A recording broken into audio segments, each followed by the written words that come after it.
Bismillahirrahmanirrahim. Salasun man kunna fihi adzallahullah.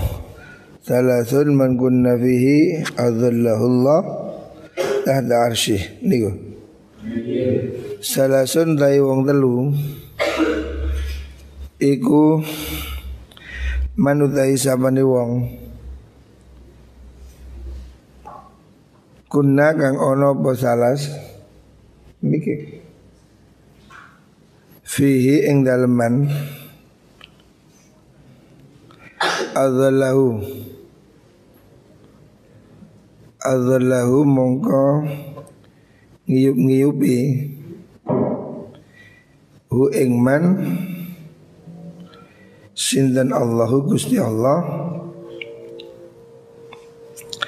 tahta arsyihi ing dalem isore arasy Gusti Allah yauma la dzilla ing dalem dinane ora ana yup-yupan iku wujud illa dzilluhu angin yup-yupane Gusti Allah. Ada tiga hal yang membuat orang akan dilindungi Allah besok di hari kiamat, di mana hari tidak ada perlindungan kecuali perlindungan Gusti Allah. Rupane al-wudu indal makarihi alal makarihi ing atase pira-pira waktu kang den sengiti. Wudu di waktu yang sangat tidak disukai, maksudnya cuaca yang sangat dingin ya. Orang berusaha tetap wudu pada saat cuaca yang tidak bersahabat, itu pahalanya besar ya. Wal masyu lan dumaku ilal masajidi maring pira-pira masjid, berjalan ke masjid, pergi sholat jamaah, itu pahalanya juga besar sekali. Maksudnya tahta dzillil arsy artinya tempat yang sangat spesial. Orang yang melakukan tiga hal ini pahalanya diberi khusus, yaitu wudhu di waktu sangat dingin, kemudian berjalan pergi jamaah ke masjid. Fi dzulami ing dalam peteng, dalam waktu yang sangat gelap. Artinya cuaca yang sangat atau apa? Zaman dahulu kan gelap itu agak menakutkan. Orang pergi ke masjid walaupun kondisinya gelap, malam hari maksudnya. Wa it'amul ja'i lan aweh mangan ing wong kang luwe ya. Memberi makan orang yang sedang lapar. Tiga hal ini pahalanya khusus, sehingga besok akan dilindungi Allah di hari kiamat. Wudhu di waktu yang sangat dingin ya, makare. Orang ini kalau wudhu di Indonesia ini kan masih biasa ya. Indonesia tidak terlalu dingin ya. Tapi di daerah-daerah Arab dan Eropa ketika musim dingin itu megang air wudhu bisa wah berat sekali ya, seperti es. Makanya Rasulullah SAW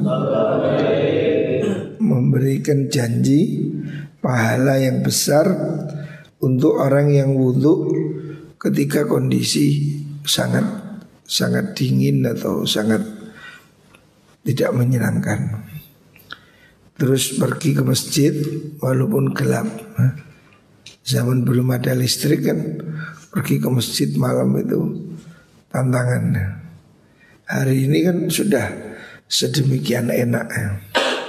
Masjid sudah jalan-jalan terang. Yang ketiga, orang yang memberi makan pada orang yang kelaparan. Itu semua pahalanya besar di sisi Allah Subhanahu wa ta'ala. Selanjutnya Rasulullah SAW bersabda,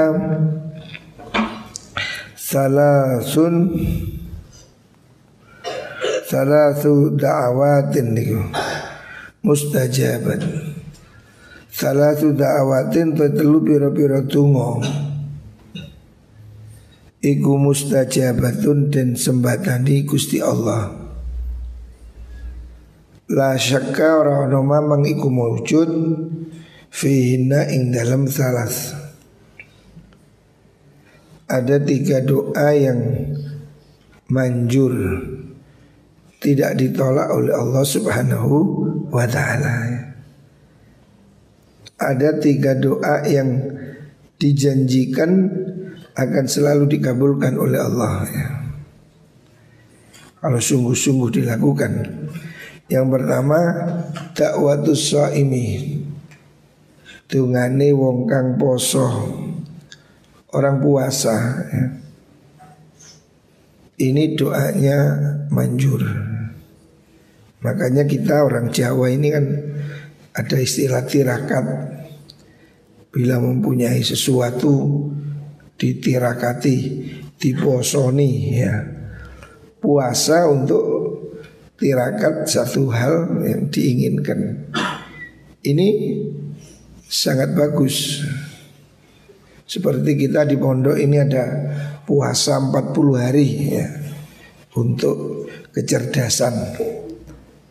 Sebab dengan orang berpuasa itu doanya mustajab ya.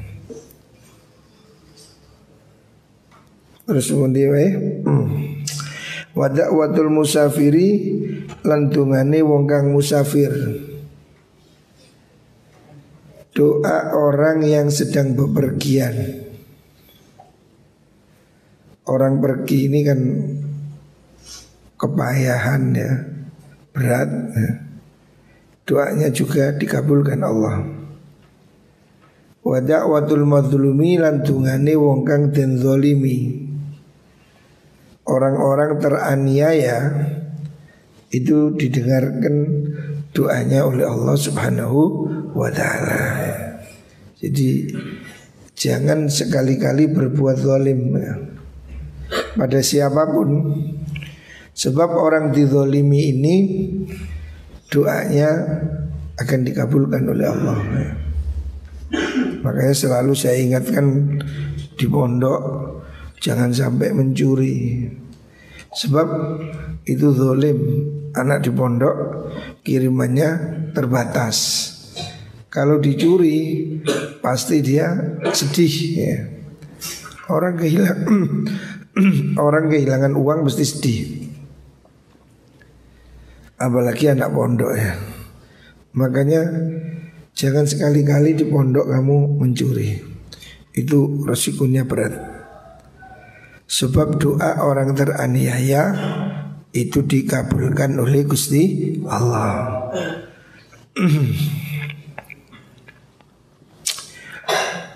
Rawahul Uqaili an Abi Hurairah. Salah satu dari perkara telu iku a'lamu waru ingsun annahunna suduni salasa iku hakun bener. Nah, ada 3 hal yang diyakini ya, pasti betul oleh Rasulullah Shallallahu Alaihi Wasallam. 3 hal ini Nabi menjadi saksinya ya. Kita ini seringkali percaya omongan siapa. Menurut dokter corona berbahaya, semua orang takut karena disebutkan oleh para dokter. Ini ada hal yang jauh lebih yakin karena disaksikan oleh Kanjeng Nabi. Nabi mengatakan ada 3 hal ini yang pasti benar. Saya saksinya ya, saya tahu ini pasti benar. Apa? Yang pertama, ma'afa imru'un an madhlamatin illa zadahullahu ta'ala biha izzan. Yang pertama, ma'afa orang ngapura sapa umru'un awa-awaan an madhlamatin saking kezaliman. Seseorang tidak memaafkan ya dari satu kezaliman yang dia terima. Artinya siapapun orang yang dizalimi tapi mau memaafkan, illa zadahullah angin nambahi ing man sinten Allah taala biya kelan mengkudu mazlamah izan ing kemuliaan ya. Jadi orang yang mau mengampuni, siapa orang tidak mendendam, mau memaafkan, walaupun dia itu dirugikan, disakiti, tapi dia memilih untuk memaafkan, ini oleh Allah akan diberikan kemuliaan.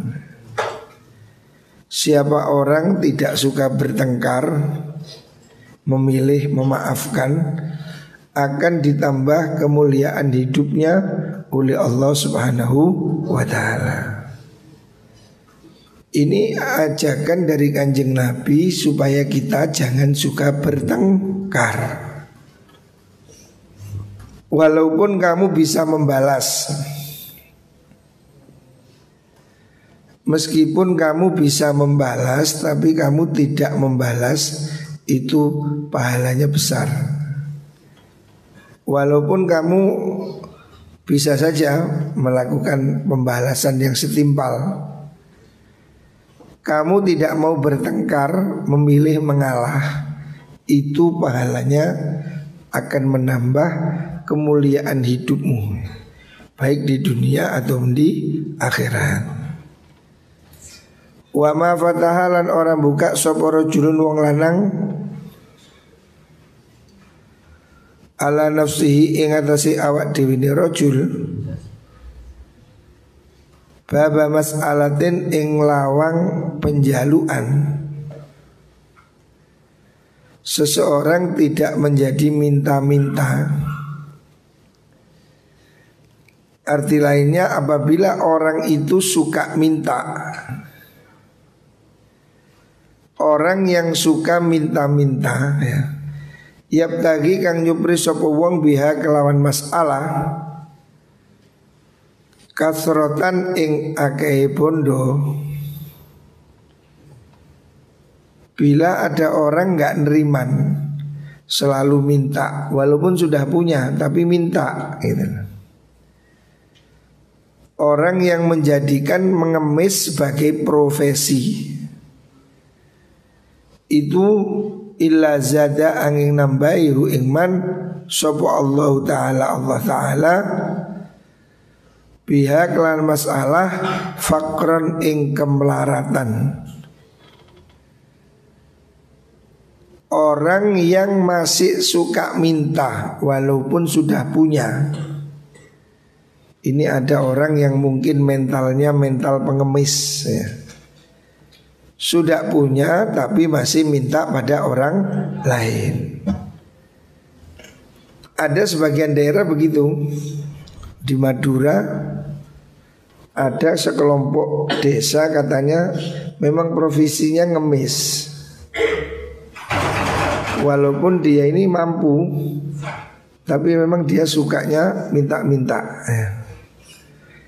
Mengemis menjadi profesi. Siapa orang menjadikan mengemis sebagai profesi, maka dia tidak akan bisa menjadi orang kaya. Kata Rasulullah SAW, siapa orang suka minta-minta, maka dia akan semakin melarat. Illa zadahullah ta'ala biha fakron. Makanya jangan suka minta ya. Kalau bisa kita itu memberi, usahakan memberi ya. Jangan suka minta-minta, apalagi mengemis ya. Mengemis ini bukan profesi yang terhormat ya, mengemis. Ada orang yang memang malas. Kapan hari di Jakarta ada pengemis ditangkap. Ternyata dia itu punya uang 75 juta, tapi ngemis. Jadi hasilnya ngemis itu satu hari ratusan ribu ya. Tapi ya actionnya harus action melas itu. Gayanya lumpuh, gayanya apa, luka itu kan banyak yang bohong ya. Tangannya diperban, terus ngemis. Ada yang kakinya itu ditekuk. Saya lihat di YouTube, orang itu kakinya utuh tapi ditekuk supaya kelihatan kayak nggak punya kaki. Jadi dengkulnya ini ditekuk gini, dipasangi celana. Jadi kelihatan seakan-akan nggak ada kakinya gini. Ternyata ada. Nah, orang yang penipu-penipu begitu itu tidak bisa kaya ya. Tidak berkah. Walaupun dia minta-minta, meskipun mungkin pendapatan mengemis itu cukup besar. Konon satu hari pengemis itu bisa dapat 300 ribu. Ngemis di lampu merah itu kan lampu merah itu kan setiap berapa menit? Mungkin 2 menit lampu merah, 2 menit lampu merah. Nah itu kan 1 jam bisa 30 kali. 30 kali kalau satu kali dapat 1000-an, 30 ribu itu per jam. Nah, ngemis itu ternyata lumayan. Nah, ada orang ngemis itu bisa jadi profesi. Di Surabaya ini sampai ada raja pengemis, naik mobil, rajanya ini. Jadi dia itu merekrut orang dari desa-desa, bawa ke Surabaya, disuruh ngemis, bagi hasil. Jadi tiap pagi dikirim ke kampung-kampung. Jadi ada bosnya itu. Sore dijemput, ngasih perumahan. Karyawannya itu bagian ngemis. Jadi ngemis itu ada yang menjadikan dirinya sebagai profesi. Nah yang seperti ini ya, ini jelek ya. Ini tidak disukai oleh Rasulullah Sallallahu Alaihi Wasallam. Jangan menjadikan mengemis sebagai profesi ya. Orang mungkin boleh minta kalau kepepet ya. Kalau betul-betul tidak mampu boleh minta ya. Tapi kalau sesungguhnya mampu, ngemis untuk profesi, lah ini buruk ya. Ini malas, tidak mau bekerja sendiri. Makanya oleh Rasulullah SAW disebutkan itu akan membuat dia semakin miskin. Mungkin dia punya uang tapi miskin, kan itu sudah jelas miskin. Secara moral kan ngemis itu sudah miskin. Wa ma fatahalan orang buka sapa rajulun wong lanang ala nafsihi ing atase awak dhewe ne rajul. Baba sodakotin ing lawangi sedekah. Yabtagi kang nejo nyupri sapa rajul biha kelan sedekah wajh Allah ing ridhone Allah taala. Illa zadahu angin nambahi hu ing rajul sinten Allah kasrotan ing akeh, maksudnya rezekinya tambah banyak. Siapa orang bersedekah ya, bukan malah ngemis. Ngemis itu jelek, tapi sedekah. Siapa orang berusaha menjadikan dirinya sedekah yang yabtaghi biha wajh Allah, yang motivasinya semata-mata karena mengharap ridhonya Gusti Allah ya. Siapapun laki-laki ataupun perempuan yang berusaha dermawan, memberi ya, illa zadahullah kathron, pasti hartanya akan bertambah. Jadi jangan pelit untuk berbagi ya. Ada orang menjadikan dirinya pelit supaya bisa kaya. Itu tidak benar. Orang pelit tidak akan tambah kaya. Tapi orang dermawan, orang yang murah hati, itu pasti tambah kaya. Ini fakta yang disebut oleh Rasulullah SAW. Kanjeng Nabi meyakini ini. Kita juga yakin ya. Saya sementara ini belum lihat orang loman, dermawan, miskin. Tidak ada. Pasti saya lihat orang dermawan itu rezekinya diberkahi oleh Gusti Allah. Hadis riwayat Imam Baihaqi. Selanjutnya qala Rasulullah sallallahu alaihi wasallam, thalathu khisalin min sa'adatil mar'il muslim fid dunya. Thalathu khisalin utai telu pira-pira perkara iku min sa'adatil mar'i saking kebejane wong suci. Ada 3 hal ini menjadi indikator kebahagiaan. Siapa orang punya 3 hal ini, dia itu hidupnya bahagia ya. Al-Muslim, orang Islam, bila mempunyai 3 hal ini hidupnya bahagia. Fit dunia ing dalam dunia, di dunia ini hidupnya pasti nyaman ya. Nopo niku yang pertama al-jarus sholihu, tetangga kang soleh, tetangga yang orang punya tetangga baik rek.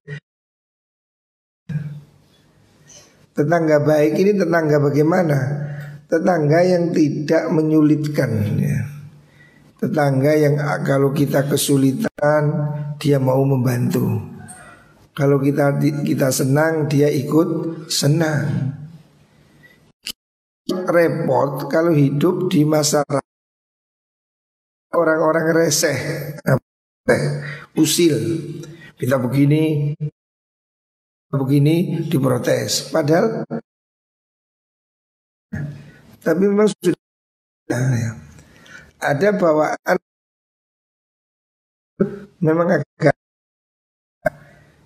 sering demo ya. Lah tipe yang seperti itu membuat hidup ya. Orang Arab dulu ada satu qoblad dar, pilihlah tetangga, pilih rumah. Jadi kalau kamu mau beli rumah, lihatin dulu sekitarnya ini orangnya baik apa enggak.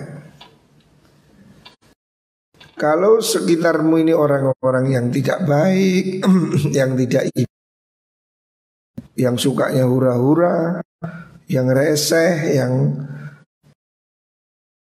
akan tersiksa ya. Sebab kita ini sehari-hari kan perlu lingkungan yang nyaman ya. Makanya mempunyai tetangga yang baik ini bagian dari kebahagiaan. Wal maskanul wasi.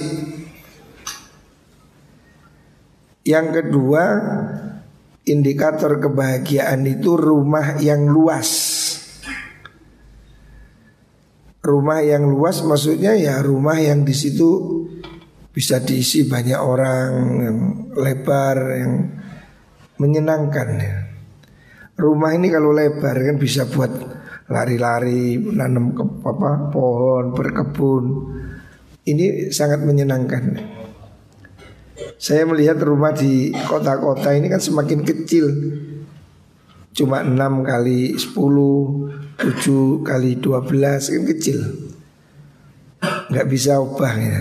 Ini tembok, hari ini tembok, hari ini tembok.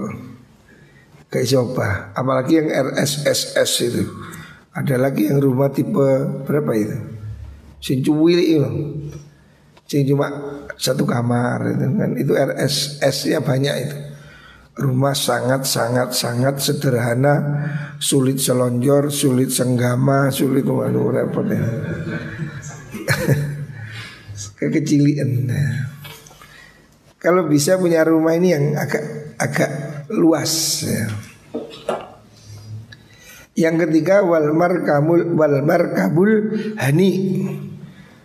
Termasuk hal yang membahagiakan itu wal markabulan tunggangan al hani ukang cepat ya, kendaraan yang kencang. Zaman dahulu ya berupa kuda atau onta ya. Kendaraan yang manut, yang tidak rewel. Kalau konteks hari ini ya Toyota, Avanza, ya, Innova, kendaraan yang menyenangkan, yang cepat, sehingga mogokan. Ya. Orang ini kendaraan ini walaupun tidak mewah, tapi lek gak mogok, niku penak. Saya dulu pernah beli Mercy, tapi mogokan. Waduh malah susah, numpak Mercy tapi mogok. Kan gengsi, Mercy mogok. Lebih baik naik Avanza tapi lancar. Jadi termasuk membahagiakan kendaraan yang gesit, yang jurusan ini tidak mogok, ya, tidak rewel. Kendaraan ini kan penting, fungsi kita pergi ke sana ke sini kan selalu butuh kendaraan. Kendaraan ini setelah rumah. Rumah ini penting ya untuk tinggal. Setelah rumah kendaraan. Nah, makanya ini indikator kebahagiaan. Selanjutnya qala Rasulullah sallallahu alaihi wasallam salasun munjiyatun. Ada 3 hal, salasun te perkara telu iku munjiyatun pira-pira kang nyelametaken. Ada 3 hal yang bisa menyelamatkan ya. Ada 3 perkara yang akan menyelamatkan seseorang di dunia sampai di akhirat ya. Yang pertama napa niku? Khasyatullah wati marang Gusti Allah. Orang yang punya rasa takut pada Allah fisirri ing dalam tingkah samar wal alaniyati lan tingkah terang-terangan. Orang yang selalu takut pada Allah, sifat takut pada Allah sirri dan alaniyah, sendiri ataupun bersama orang lain. Yang kedua wal adlu lan sifat adil, wa fir ridha ing dalam ridha, wasuhti lan bendu. Artinya tetap objektif walaupun dia itu suka atau tidak suka gitu. Jangan sampai orang ini kalau seneng muji-muji, tapi kalau benci caci maki ya. Ini tidak sportif ya. Hendaknya orang walaupun tidak suka tapi harus tetap sportif ya. Kalau baik ya harus dibilang baik. Jangan orang kalau tidak senang baik pun dibilang jelek ya.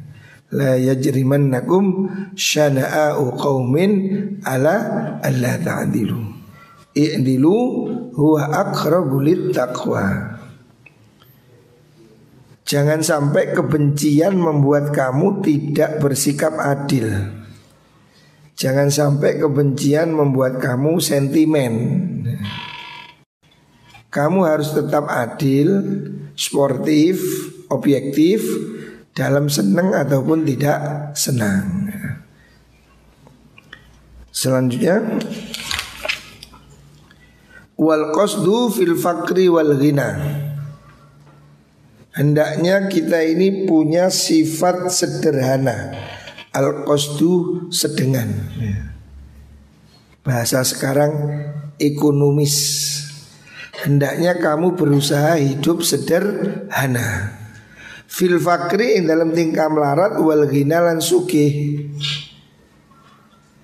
Kaya atau miskin kamu tidak perlu berlebihan. Al-qasdu, makanya bahasa sekarang ada al-iqtisad, ekonomis.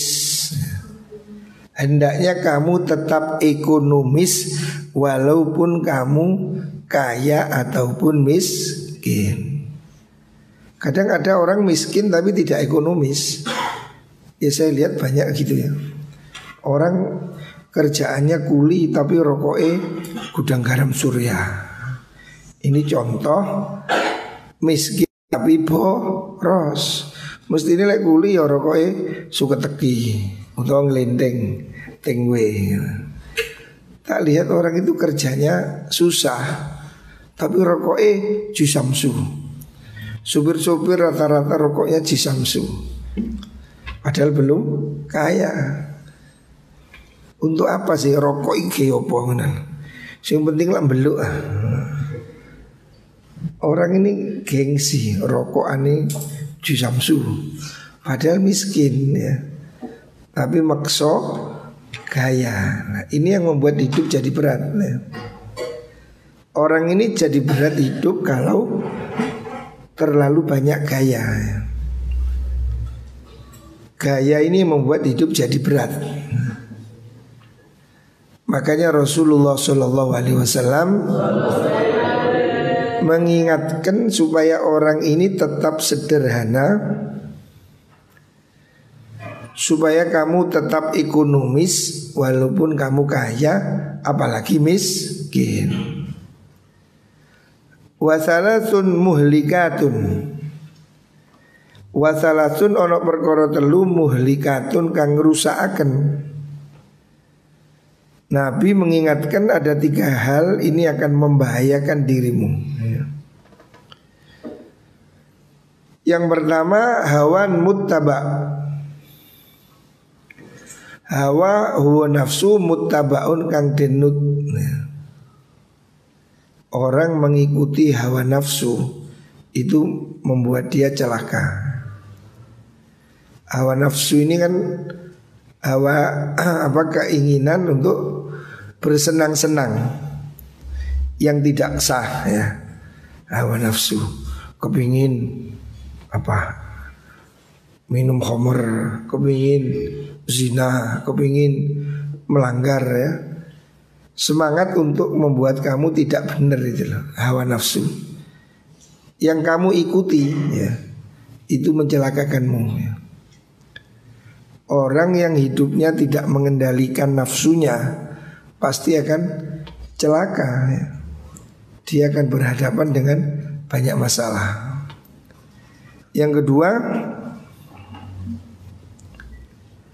wasyukhun muta'. Wasyukhun dan sifat medit muta'un kang denut. Nuruti pelit, nuruti sifat kikir.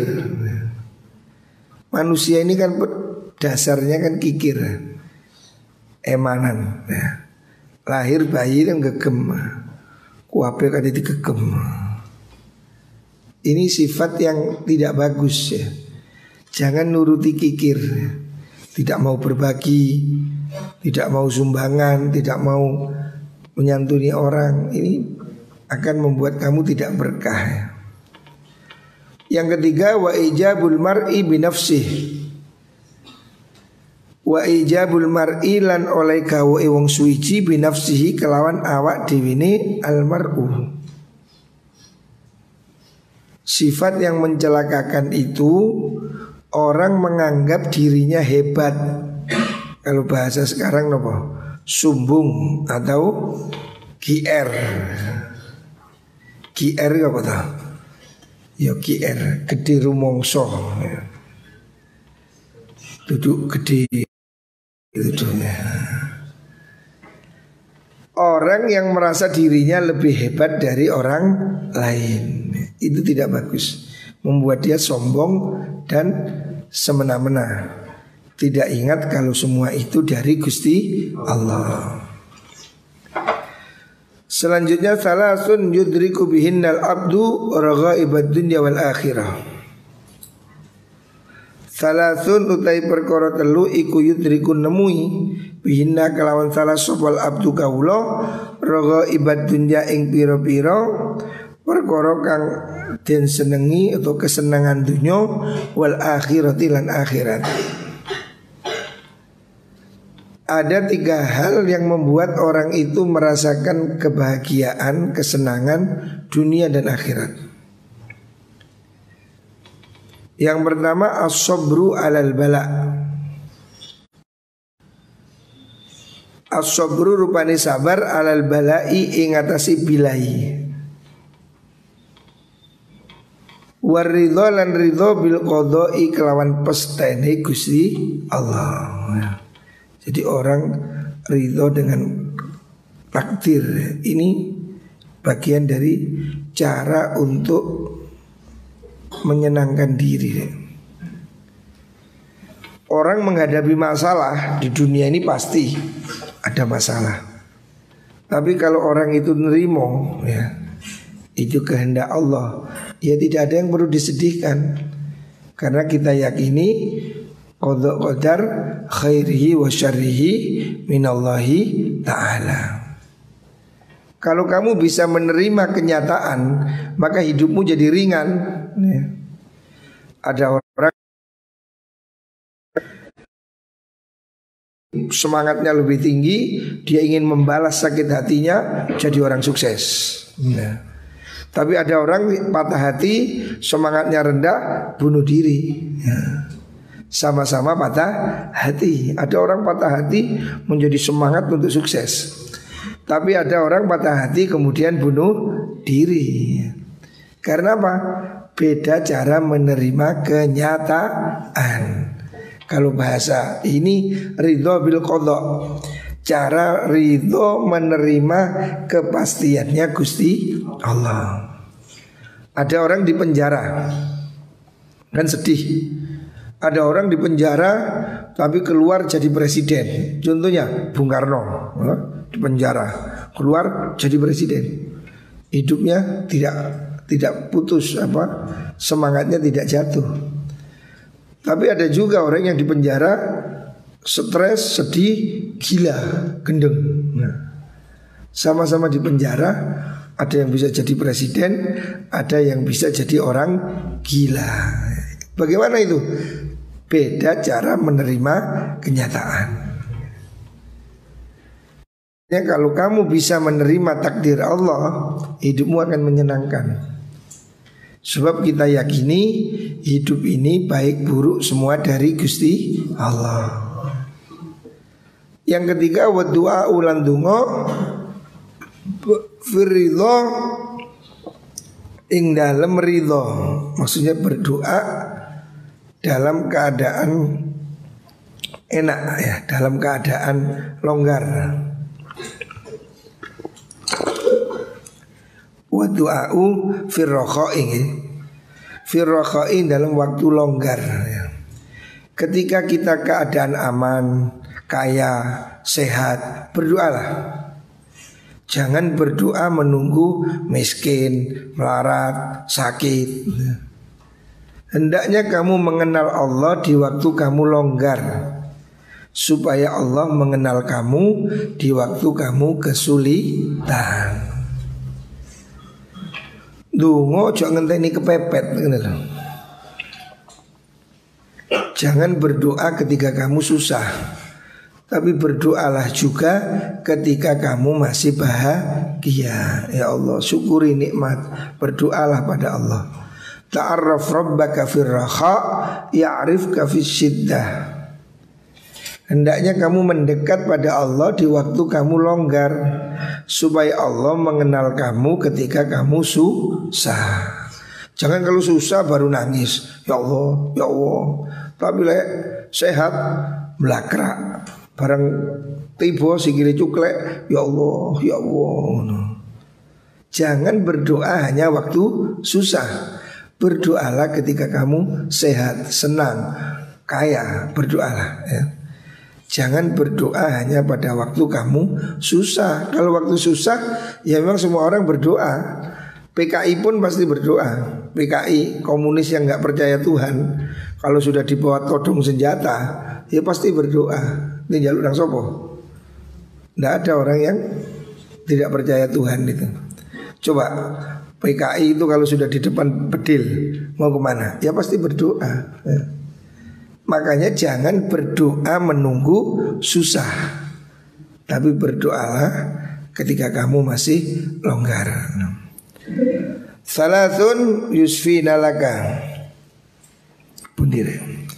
Salasun te perkara telu iku yusofina bersihaken opo salas laka maring sira wudda akhika ing demene sedulur sira. Usallimu rupani uluk salam sira alaihi ing si akhika. Idza laqita nalika tetemu sira ing akhika wa tuwasi ulan jembaraken sira lahu maring akhika fil majlisi ing dalem gon lungguh. Wadat ulan ngundang sirahu ing akhika bi ahabbi asma'ihi kelawan luwih demene pira-pira jenenge akhika. Hendaknya kamu berusaha untuk melakukan 3 hal ini supaya temanmu tetap senang sama kamu ya. Ini 3 kunci sukses pergaul ya. Ini iling-ilingan. Ada 3 hal yang membuat kamu disukai teman ya. Penting nih, jangan sampai kamu hidup tidak disukai orang lain. Yang pertama, kalau kamu ketemu hendaknya ucapkan salam ya. Sopon, hey, assalamualaikum. Assalamualaikum. Ini menimbulkan simpati. Sing seneng nyopo, sing gerapyak. Yang kedua, beri dia tempat duduk. Lalu kamu ini ya kasih tempat. Kalau kamu ya naik sepeda motor goncengan ya. Beri temanmu tempat duduk. Yang ketiga, panggillah dengan nama yang paling baik. Umpamanya panggil Mas, Gus, Dek. Ojo nyeluk koncomu bong cebong. Jangan memanggil dengan nama yang jelek. Walaupun arek ndek bebek ojo. Panggillah orang itu dengan yang menyenangkan. Mas, tembuni mas, tembuni dek, nang di kang. Ojo nyeluk uang saya enak dewe. Black nanti black. Masih uang ireng diceluk black juga seneng. Celuk kang, mas, dek.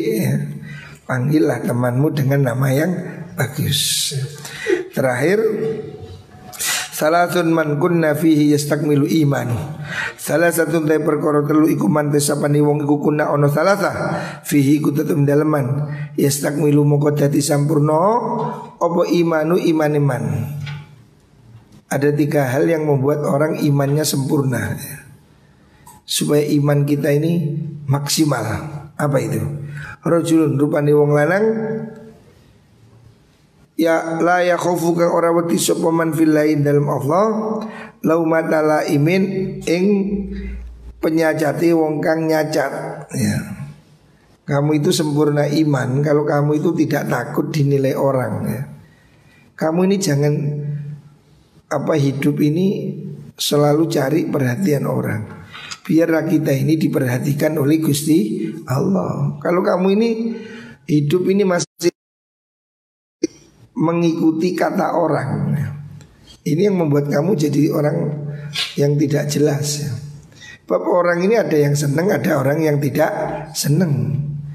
Jangan memusingkan apa kata orang kalau kamu yakin apa yang kamu lakukan itu sudah benar. Ojo kalau wis bener diomongi wong berubah. Santri bener kupluan. Dilono kok kupluan. Budak paling dibuka kupluke. Jadi jangan didengerin omongan orang. Tidak semua omongan orang lain itu baik ya. Makanya di sini disebutkan jangan takut celaan orang. Jangan ambil pusing ya. Jangan ambil pusing omongan orang kalau kamu sudah yakin apa yang kamu lakukan itu benar. Ojo nuruti omongnya wong. Kata ayah saya dulu, nuruti ronde gak jadi rombong, nuruti lambe gak jadi uwong. Seperti ceritanya orang yang naik keledai itu.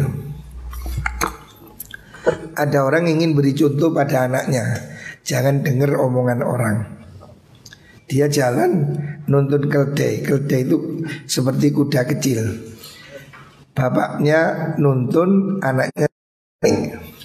Begitu ke pasar, jalan ketemu orang, tiba itu loh anaknya itu loh. Kudu anak naik keledai, bapaknya nuntun, nggak sopan. Sudah, anaknya turun, ganti bapaknya naik.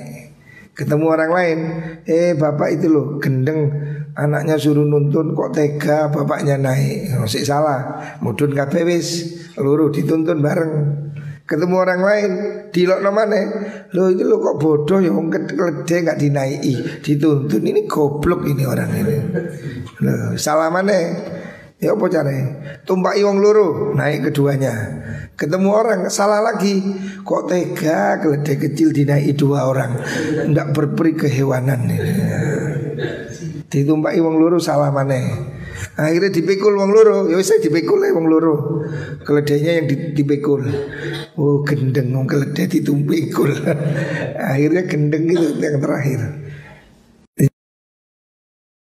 Akhirnya keledai ditaleni dipikul wong loro. Jadi wong lu sinting nih, wong keledai kok digendong. Nah ini nuruti orang, gak bener ya. Makanya jangan takut makian orang kalau kamu sudah benar. Wala yura ilan ora pameran sapa wong bisain klan suci-wici min amali saking amali wong. Orang itu imannya sempurna kalau tidak pamer ya. Gak usah pamer. Perbuatan kita ini sudah dilihat oleh Gusti Allah. Gak usah pamer, biar Allah yang menilai ya. Yang ketiga ini wa idza urida nalikane den tawaaken alaihi ing sewong apa amroni perkara loro ahadu maute sawasine amroni iku lid dunya krana dunya wal akhiratu tekang liya iku lil akhirati krana akhirat ikhtara mongko milih sapa wong amrul akhirati ing urusan akhirat ala dunya ing si dunya. Kalau diberi dua pilihan, dunia atau akhirat, dia akan milih akhirat ya. Jangan menukar akhirat dengan dunia. Wallahu a'lam.